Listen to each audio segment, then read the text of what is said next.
You won't believe what happened next. Moments after hearing the news, Bill Cosby collapsed. His team called it shock, but those close to him say it ran much deeper than that. This wasn't just a reaction to tragedy. It was grief, regret, maybe even guilt, crashing down all at once. The death of Malcolm Jamal Warner, the man the world knew as Theo from The Cosby Show, didn't just break hearts across the country. It shattered Cosby, the man who once called Malcolm like a son. Now, behind those prison walls, something happened that shook Cosby's entire inner circle, and people are still trying to understand why. According to prison insiders, Cosby had been quietly reading paperwork in his cell at SCI Phoenix when a guard came by with an urgent message. Nothing out of the ordinary. Until the words hit, Malcolm Jamal Warner found dead. What happened next? He froze. Dead silent. Then, just a whisper, "No, no, not Theo." And then he collapsed. Guards rushed him to the infirmary, calling it a stress-related episode. But those who saw him say this wasn't just a faint.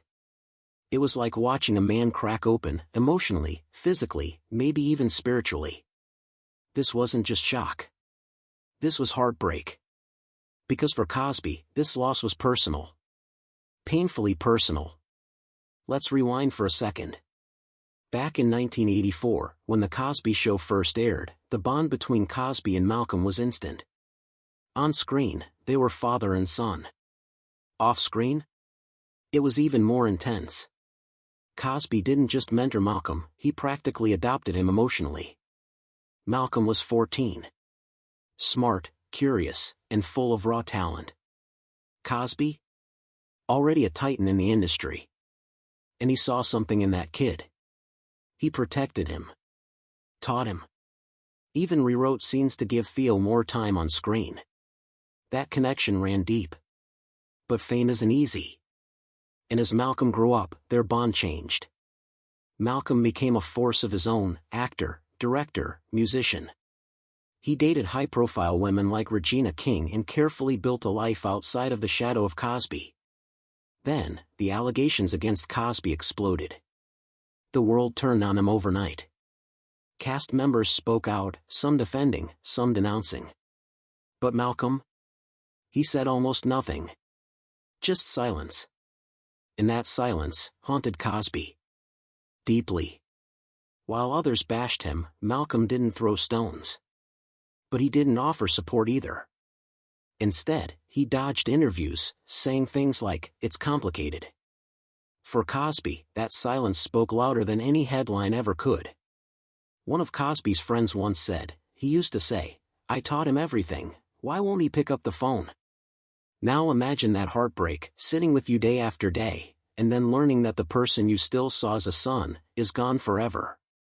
Cosby reportedly had been writing a letter to Malcolm, a kind of olive branch. But it was never sent. Now, he'll never get to send it. And this is where things really start to sting.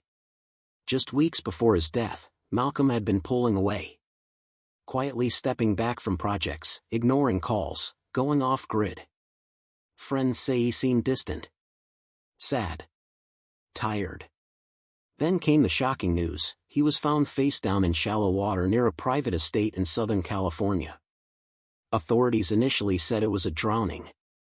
But that explanation didn't sit right with a lot of people. Friends say he'd been emotionally distant for months. He'd canceled a big TV comeback without a word. Some whispered about depression. Others hinted at health issues. Then reports started circulating, he'd kept a private journal. Inside? Emotional entries. Reflections. Possibly even a goodbye. Suddenly, what looked like an accident started feeling like something much heavier. Malcolm's mom released a short statement. No details. Just heartbreak. "I lost my son. My light. My soul's deepest joy." That silence. It said everything. And while the world tried to make sense of the tragedy, Regina King, Malcolm's former partner, was silent, too. Just one post. A black and white photo of Malcolm. 3 words, "I'm shattered forever." Their love story was never tabloid heavy. They kept things private. Met as teens, crossed paths for years, finally started dating in the 2000s. It was deep. Real. Healing. He supported her. She supported him. And he loved her son like his own. When they broke up in 2013, it wasn't messy, it was quiet. No interviews, no drama, just done.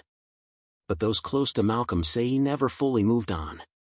He still had pictures of her. Still smiled when someone brought up her name.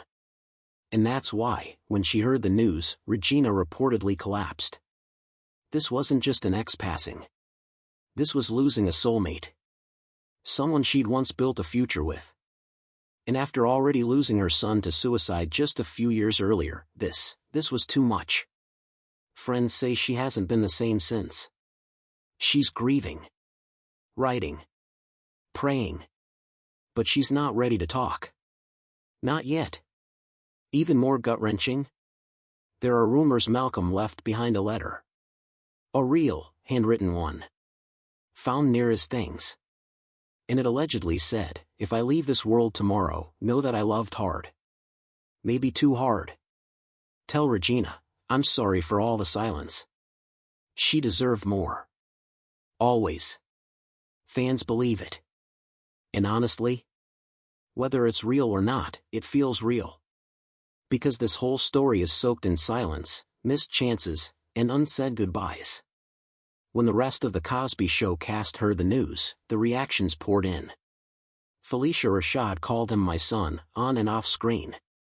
Raven Simone cried on Instagram, remembering how Malcolm always looked out for her as a kid.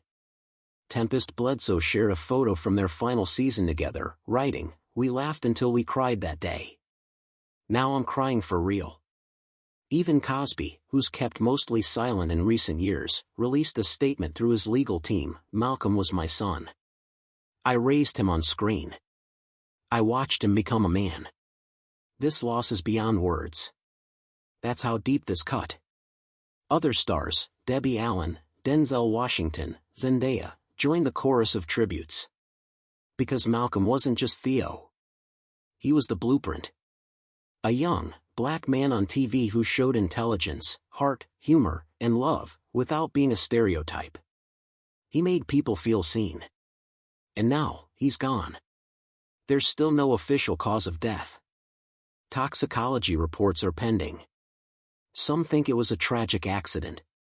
Others suspect it was something darker, maybe the toll of years living under pressure. A quiet, invisible battle he never let the world see.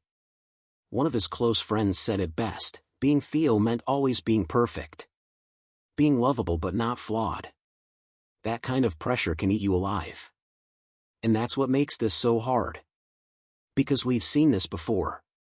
Talented child stars who carry the weight of their legacy long after the applause fades.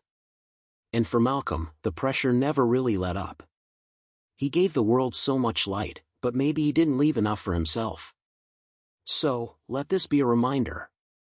Check on your strong friends. The ones who seem like they've got it all together. The ones who smile big and carry the room.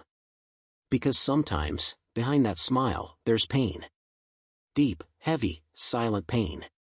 Malcolm Jamal Warner, you weren't just an actor. You were a beacon. A brother. A son. A man who made millions of people laugh, think, and believe. You'll always be Theo to us. But more than that, you'll be remembered as someone who mattered. Someone who loved deeply, fought quietly, and left behind a legacy that will echo for generations. If this story touched you, don't just scroll past. Share it. Talk about it. And most of all, hold your people close. Rest easy, Malcolm. We'll never forget you.